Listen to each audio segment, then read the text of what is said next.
नमस्कार मित्रांनो, मराठी क्राईम स्टोरीमध्ये आपलं स्वागत आहे। मेरठ येथील घटना शांतही झाली नाही आणि लगेच मेरठमधल्या 400 किलोमीटर दूर असलेलं अरय या गावामध्ये एक धक्कादायक घटना घडली आहे। या गावात 5 मार्चला लग्न होतं। हे लग्न प्रगती आणि दिलीपचं होतं। प्रगतीच्या मोठ्या बहिणीचे लग्न दिलीपच्या मोठ्या भावासोबत झालेलं होतं आणि आता प्रगती पण त्याच घराची सून म्हणून बनली होती। त्यांच्या घरच्यांनी दोघांच्याही इच्छेप्रमाणे त्यांचे लग्न लावून दिले। दिलीप हा करोडपती घरातील मुलगा होता। त्याचे वय 21 वर्षाचे होते। करोडो रुपयांचे मोठमोठे मशीन होते, चांगलं घर होतं। त्यामुळे प्रगतीच्या घरच्यांनी त्यांचा लहान मुलगा दिलीप यांच्यासोबत 5 मार्चला 2025ला मोठ्या थाटामाटात त्यांचे लग्न लावून दिले। 6 मार्चला ती सासरी नांदायला गेली। त्यानंतर हळूहळू वेळ निघून गेले। लग्नाचे घर असल्यामुळे पाहुणे मंडळी होतेच। 2-3 दिवसात मूव दिकायची रस्म सुरू झाली। सुनीचा चेहरा पाहण्यासाठी कॉलनीतले लोक आणि परिवारातले लोक जमले आणि कार्यक्रम चांगल्या प्रकारे पार पडला।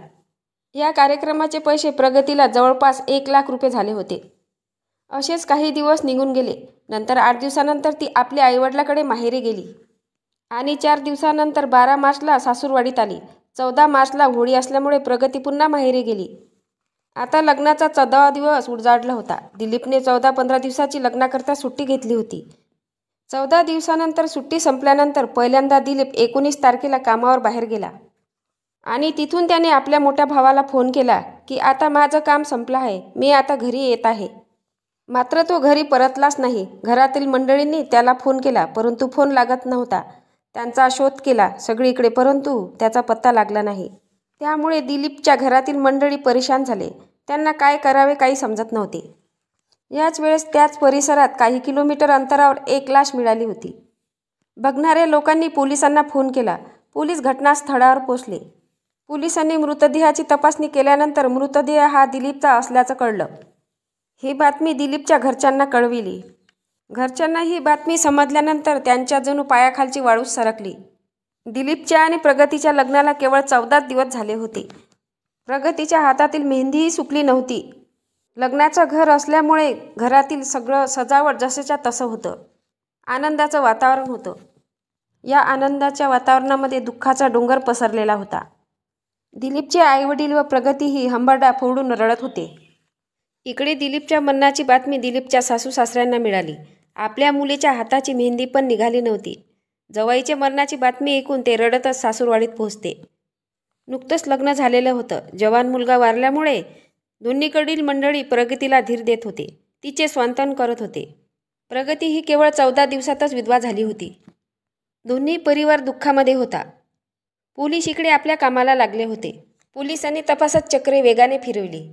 मृतदेहाची तपासणी केल्यानंतर दिलीपच्या छातीवर गोळी मारली होती आणि शरीरावर हत्याराचे मोठमोठे घाव होते। करोडपती दिलीपचं दुश्मनी कोणासोबत असू शकते, परंतु पोलिसांना काहीच माहीत पडले नाही। दिलीपचं दूरपर्यंत कोणीही दुश्मन नव्हतं। तो साधा सरळ मुलगा होता असं पोलिसांना समजले। त्यांनी CCTV कॅमेरा आणि मोबाईल कॉल डिटेल्स तपासायला सुरुवात केली। दिलीपचा मृतदेह ज्या ठिकाणी सापडला त्या ठिकाणची पुन्हा पोलिसांनी तपासणी केली। मात्र तेथील परिसर सुनसान असल्यामुळे तिथे CCTV कॅमेरा नव्हता। पोलिसांनी मोबाईल कॉल डिटेल्स तपासले। त्यात त्यांना एक मोबाईल नंबर संशयास्पद आढळला। तो मोबाईल नंबर एका सिरियल किलरचा होता। त्याचे नाव रामजी नागर असे होते। पोलिसांनी लगेच त्याला ताब्यात घेतले आणि विचारपूस सुरू केली। तेव्हा त्याने अनुराग या तरुणाचे नाव सांगितले। अनुराग हा प्रगतीच्या गावातीलच तरुण होता। पोलिसांनी अनुरागला पकडले आणि त्याला विचारपूस केली। तेव्हा त्याने प्रगतीचे नाव सांगितले। लगेच पोलीस प्रगतीच्या घरी पोहोचले आणि प्रगतीला ताब्यात घेतले। प्रगतीला आणि अनुरागला समोरासमोर विचारपूस केली असता तिने अत्यंत धक्कादायक माहिती सांगितली। प्रगती ज्या गावात राहत होती त्याच्या गावातीलच अनुराग या तरुणासोबत तिचे प्रेम संबंध होते। अनुराग हा ट्रॅक्टर ड्रायव्हर होता। त्याच्या घरची परिस्थिती ठीक नव्हती, तो गरीब होता। मात्र प्रगती त्याच्या प्रेमामध्ये आंधळी झाली होती। तिला अनुरागसोबतच लग्न करायचे होते। मात्र घरच्यांनी या लग्नाला विरोध केला। प्रगतीच्या मोठ्या बहिणीचे लग्न दिलीपच्या मोठ्या भावासोबत झाले होते। ते चांगले करोडपती बिझनेसवाले होते। त्यांची मोठी मुलगी खूप खुश होती।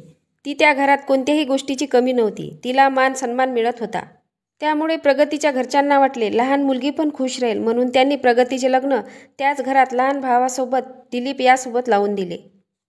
मात्र प्रगती या लग्नाला तयार नव्हती। प्रगतीच्या घरच्यांना यांच्या दोघांबद्दलचे प्रेम माहीत होते। परंतु अनुरागसोबत ते लग्न लावून देण्यास तयार नव्हते. तेव्हा प्रगतीने विचार केला. तिने एक प्लॅन तयार केला. लग्न झाल्यानंतर काही दिवसातच दिलीपचा खून करायचा. तिने आपल्या प्लॅनमध्ये अनुरागला सामील केलं.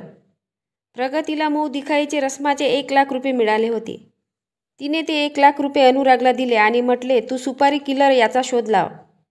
अनुरागला रामजी किलर मिळाला. अनुरागने ते 1,00,000 रुपये त्याला दिले आणि 1,00,000 रुपये स्वतः अनुरागला दिले. अनुरागने ते 2,00,000 रुपये किलरला दिले. लग्नामुळे दिलीप 15 दिवसाच्या सुट्टीवर होता. सुट्ट्या संपल्यानंतर पहिल्यांदा बाहेर कामाला निघाला. तो दिवस 19 मार्च 2025 होता. कामावर गेल्यानंतर वापस येताना सिरियल किलरने त्याच्या छातीवर गोळी मारली आणि त्याचा खून केला. केवळ प्रियकरासाठी करोडपती पतीचा तिने खून केला होता. पोलिसांनी प्रगतीला आणि अनुरागला जेरबंद केले. तुम्हाला या घटनेबद्दल काय वाटते नक्की कमेंट बॉक्समध्ये सांगा. नवीन असाल तर चॅनलला सबस्क्राईब करा, लाईक करा. भेटूया पुढल्या व्हिडिओत. जय महाराष्ट्र.